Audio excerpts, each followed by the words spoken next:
prise dans une éventuelle attaque du côté de l'Est, de l'Ouest, j'allais dire, contre le Zaïre, contre la RDC. Le stockage d'armement et de munitions le stockage d'armement et de munitions vient dans le cadre d'une coopération. Un coopérant, cette fois-ci un coopérant de défense.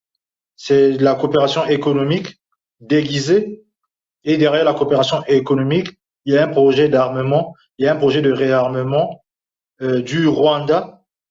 Donc le Congo-Brazzaville en faveur du Rwanda, le projet de Maluku très chaud, déjà usine d'assemblage et de stockage d'armement léger. Cette fois-ci, il est question de Mindouli. Pourquoi? Mindouli représente la moitié, Kinkala représente la moitié de la distance partant de Brazzaville.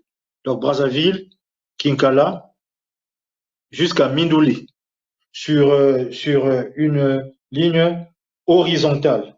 Maintenant, le même point, si on le décrit sur une ligne verticale, à partir de Kinkala, on descend vers Boko, toujours faire de la géographie. Et Boko, il y a des villages, Gombe Matadi, Nkamba, Ndunga, Ngandu, ce sont des villes tout autour. Dans le jargon, on dit que traverser à pied sec.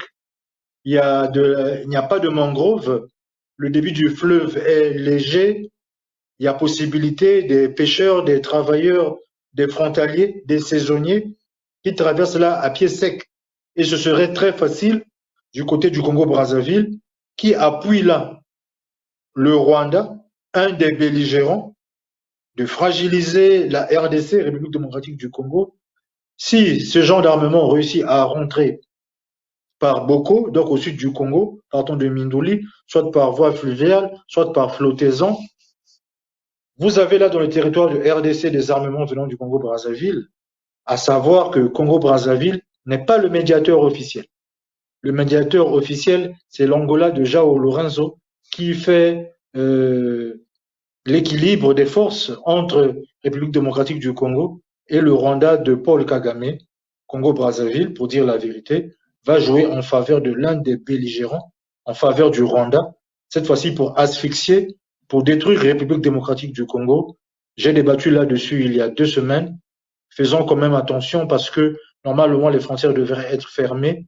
Seuls les diplomates munis d'un ordre de mission, seuls les militaires munis d'un ordre de mission ont l'autorisation de traverser entre Congo-Brazzaville et Congo-Kinshasa. Et Pointe-Noire, mais dans une autre question, pour ne pas mélanger, comprendre que l'heure est grave, comprendre qu'il y a un danger, comprendre qu'il y a l'infiltration rwandaise et à Kinshasa et venant du Congo-Brazzaville, comprendre que le Congo-Brazzaville, vis-à-vis du Congo-Kinshasa, n'a jamais respecté les accords de non-agression, les accords de défense et les accords de non-extradition.